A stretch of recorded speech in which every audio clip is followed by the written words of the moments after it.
It's time now for the award-winning #1 local talk show in Northeast Pennsylvania, The Sam Lesante Show. Now here's your host, Sam Lesante. Hey everyone, welcome to the Mayor's Report. Mayor Jeff Cusat gives us a report every month of what's happening in the greater Hazleton. Of course, you know, whatever happens in Hazleton has a ripple effect throughout the area. So hopefully today we'll gain some information on what's happening in the great city of Hazleton. Also, you know, we have the other reports, the Schuylkill Report, and we have the Luzerne County Community College Report. A lot of great things happening there, and also the County Report. So my email is sam@ssptv.com, and I would appreciate if you would email me those questions that you would like for me to ask each individual person that comes on with those particular reports. Mayor Jeff Cusat, how are you? Good, thanks. How's our little girl? Wonderful. She's 11 months today.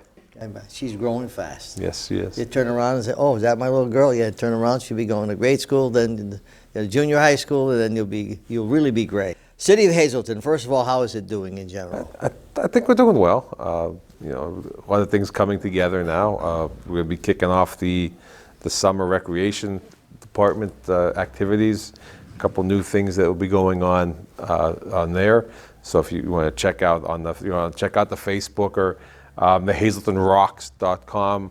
They have the HazletonParks.com websites, just to keep up with everything that's going on, the activities for the children, the events that are going to be going on at the different playgrounds. We have a couple sporting events, tournaments coming up that are sponsored by outside individuals that are going to benefit the playgrounds. And then we also have the Rock in the Mountain series starting shortly.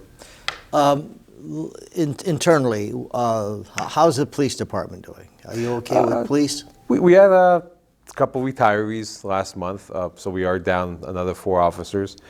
We are testing now. We have applications out, currently out now. So if anybody's looking to test, sign up, take the civil service test, and hopefully it works out. We, for those of you who have asked, when Chief Speziali was on, he would come on every once in a while, and the current chief did say to me anytime that I wanted him to come on to just talk about the force, but everything seems to be doing great. You got great cops, We have great cops. We have great cops. We have a great building. We have great technology now helping us. Yes. So we're doing very well. The city's. How's crime? How's the crime level? The call volume is down. So we did see less call volume in 2024 than we have in the past. So that's a good mark of how it's doing. Unfortunately, we did have one incident last month. Awful. But we did have the guy arrested. We knew where he was, who it was, and where he was, and it just took a little time to bring him back. Yesterday we brought him back, and he was arraigned.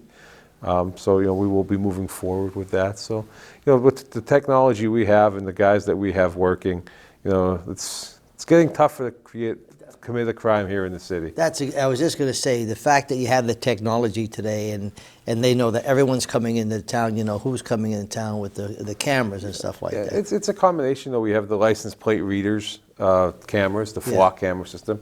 We also introduced a camera system for people's homes that they could sign up, and we could view their footage. We know they have footage. So when the crime is happening in an area, we get information, and we'd be able to search other people's cameras. And so the population has been very, very helpful with crime solving also. So it's a different game out there now.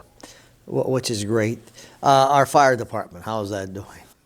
We had a couple retirees out there. Everyone's retiring. It's that time. I guess we had the influx of hiring back 20 years ago, and now it's starting to trickle out. So they're doing well. We have a very trained department. We're at capacity right now at the 23 firefighters. So it's well. We do. You're okay with firefighters? Yeah. As we grow, we have to reevaluate our situation. We have all new apparatus. So since I've been in office, we have a new tower truck. a new engine number 2, number 3, and number 5. So the only piece that hasn't been replaced is number 4. So we will be looking to do that in the next several years. But they have such a good lifespan on them that we'll be in good shape for a long time. Now, recently you have Sister City, okay? First of all, I should be up on this, but what is a Sister City? A Sister City is an agreement with another city from a different country or another city from America. But it's a place where you share ideas, and if people are coming here from there or here from there to go there, there's somewhere they feel that they could go to get some help and some answers, and just to make you feel more comfortable and help with day-to-day things when you're coming or visiting or going to move there. So we have a large population that comes from San Jose, Ocoa, which I believe you met their former mayor that we were very close to, and we have a relationship that's going back since before I was in office with that city down there. And we send our old fire equipment we send down to them, and they've purchased fire trucks off of us. So and we've donated some also down there. So it was a project that we talked about for years, because there are so many individuals that come from that municipality moving here. We wanted to be able to have a better relationship with people moving in. So you know where to come. To come to City Hall. So it's just like a group. Like when you go visit somewhere, you go visit a welcome center, or it's just an organization that's there to help. So and where is this city? In San Jose, Ocoa. Yeah. It's in the DR. Okay. So that's how you establish a sister city, okay? And is there any certain privileges they would have coming into Hazleton, or if we would go to their city? Not privileges, but there'd be some welcoming. Yeah. It would make it easier to travel. Okay, that's what I'm I know, when I traveled down there, they were very open to me coming down. I've been there twice. But just that welcoming, so if you need something, you know where to go, and it's just. Was that chosen because of the amount of people we have here from that area? Yes, it was, and our relationship with the people from down there. The mayor, the old senator. He's now the former mayor is now the new senator. So we have had a tight bond, and the amount of people that live here that are from down there. That's why it was chosen. We talked about it for many years, and finally we're able to put it together. Okay, with the lawsuits, where are we at with the lawsuits, the city? The Department of Justice withdrew their lawsuit. We did answer their complaint and asked for a dismissal. They never responded to ours. They asked for an extension. We granted an extension. They still never answered. Then they withdrew it on the last day. There was no case. They had no case. We answered it. I felt so strong about it that we fought it from within without taking, because there is no insurance coverage on those. So it was, I think last time we were talking that if we had to fight it and go through it would probably cost us $1 million. Of course. $800 to $1,000 an hour for lawyers. But I felt so confident that we were right, that they didn't have the right to come in here and try to impose that on us. That we fought it within and from within, and we did a great job. And ultimately they withdrew it. Do you think it was politically motivated? I do. It's a shame that we're always. It seems to me that the city of Hazleton is always targeted. It's not the first time the DOJ came in here and tried to, bully us around. And the fact that I understand you want to try to do something, but don't come in and say we're doing this here. And my first question is where else is this being done? Nowhere.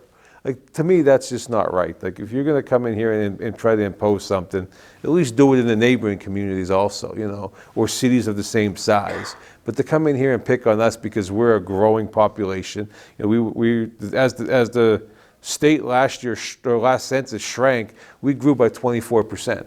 Yeah. We're a growing area. We are growing to the point we're one of the biggest cities. I think we're number 13 now in the state, and there's a lot more people living here than the census says. Mm-hmm. And I just think that we're getting picked on because of the explosion of new citizens, especially being of a minority group coming in. You know, sitting as a mayor, whether you're Democrat or Republican, doesn't make any difference. You're the mayor.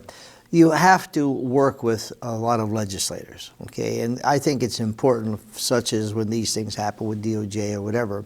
And, you know, I'm in the media. This station's in the media, and sometimes the media is not as fair as they should be, you know, in terms of giving the correct news. And unfortunately, Jeff, as you can see, there's certain medias that have agendas, and they stick with those agendas. And no matter what they say, you know, people are now beginning to realize that, you know, as people say, fake news. The reason I bring this up is because we have congressmen, U.S. Congressman Bresnahan and Muser, and we have Senator McCormick and Senator Fetterman. How do you get along with those people? I get along with Dan Muser for years now. I've known him, and Mr. Bresnahan, you know, we met during the election last year, and we've worked with the city has worked with his company for years now. So we have a really good relationship. You know, I did move him into one of our buildings downtown, so he has a local presence. Dan Muser is great. He, you know, if I call him, he'll answer the phone. I've never had the privilege of meeting either of the senators. I did meet with his team, McCormick's team, Fetterman's team. I really never had the opportunity to get with, but I have a good relationship. It's we're growing. And the local state representatives. Oh, state representatives. Yeah, I'm with them all the time. You know, we meet on a monthly basis in my office, or on a location, kind of like we do at your show. We meet and we talk about what's new, and stay up to date. But we talk all the time. You know, it's, you know, but.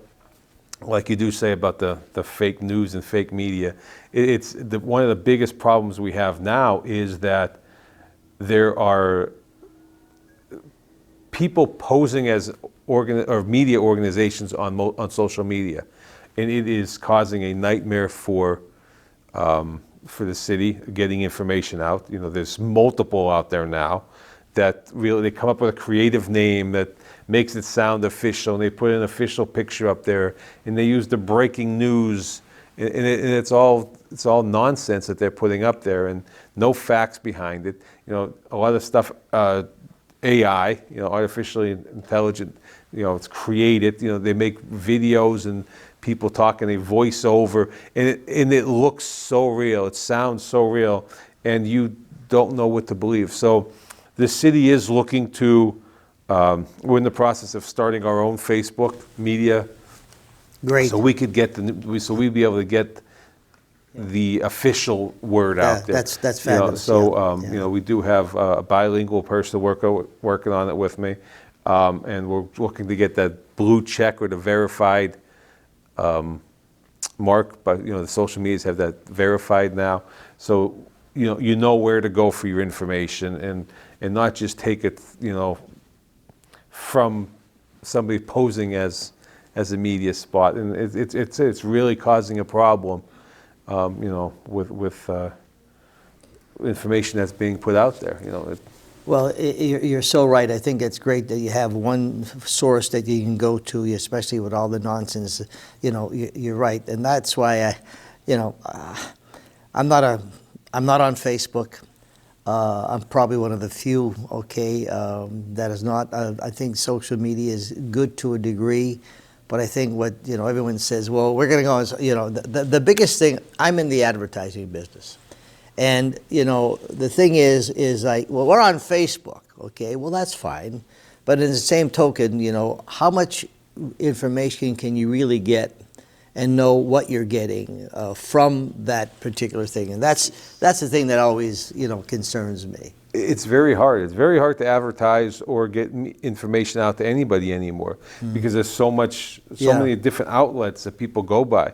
You know, before there was, you know, only one TV station, you know. That's right, yeah. And one newspaper and one radio station, and you know, it was so easy to get information out. Now it's impossible, and you know, you like, I really saw it during election time. When it's like, I put out 1 million clicks on the phone, and I never saw one. Or you're putting out newspaper ad, but nobody reads the paper because it's you don't get delivered. It's on the website. If you click it online, you only get the first 2 sentences of it. You don't see the advertisements. It's so hard to get information out there. And, I mean, being on social media, you know how many fake Jeff Cusats there are on social media? Yeah. Like, well, I would hear that. Did you hear that Jeff did this or Jeff's doing this? This Jeff, our mayor, Jeff? You know, and you live with that crap all the time, you know. Yeah, and that's the hardest part about the job. Like, yeah. Seeing like the stuff that's put up online, and it's fake, and yeah. you know, and then you get people always you could hear the whispers behind your back, and, yeah. and like I look like I've been dealing with it. I'm okay. Yeah. Like I do feel bad for my wife, and I'm gonna feel bad for my child when they start going after her. And when you look at who does that, okay, and I say shame on them. When you find out who puts those out, then you realize what kind of people they are. You know what I mean? And that's the sad part. You don't mind putting facts out that are true. You know. Folks, I'm talking to Mayor Jeff Cusat. We're doing the Mayor's Report, trying to get an inside look at what's happening. When we come back, we'll talk about what's happening in different concerts. We have Rock in the Mountain coming up. A lot of great things happening, and we need it. We need good weather, warm weather, so we can enjoy ourselves the next 4 or 5 months. We'll be back right after this. Welcome back to the Mayor's Report. Mayor Jeff Cusat's here in our studio. We try to rotate, go different places. We have other reports, the Schuylkill Report, the Luzerne County Community Report, and the County Report. Sam at ssptv.com is my email, my friends, and thank you for making the Sam Lesante Show the #1 talk show in northeastern Pennsylvania. You talk about shows, Jeff. When I started this back in 1994, the main thing that I wanted to achieve, and hopefully we're achieving, is to bring neighborhood programming on. Okay, so that seems to be the success, thank the good Lord, of SSP TV, because we're trying to bring local stuff in. Now, if you go to different, whether you're on satellite or whatever, you'll see 90% of the programs today are repeats, you know, from way back when, which I understand because it's called programming. But getting back to what we're talking about, when you look at all the health shows we produce, and you look at all the local community things that we present, that's what's been our success in terms of getting the word out. Hopefully, you know, we try to cover as much as we can. In terms of the city or the county or Luzerne County Community College in the different areas, I guess a lot of people don't really know the inner workings of what happens. I mean, you know, you could make an announcement, but there's a lot of work that goes into that before you make that announcement, okay? We're talking about the North Point, okay, that development up there. And that down the road, that's going to bring millions of dollars in taxes. But you're not going to benefit as big unless you're sticking around for 8 or 9 years. Am I correct in saying that? I plan on sticking around for a little while yet. But yes, like, so I know, like, when these developments come in and they come in and they ask for the tax breaks and the incentives to come here, and everybody looks at them like, oh, why are they getting this? We want free taxes. We want, you know, everything also. But you have to look at, like, we use North Point for an example. It's $100 and some million worth of investment in a piece of property that was undevelopable, and probably would never be developed. You know, they came in and they gave us almost $1 million in inspection costs. They're going to create jobs. So they did sign a tenant. I met with the company, and we signed the agreement shortly after.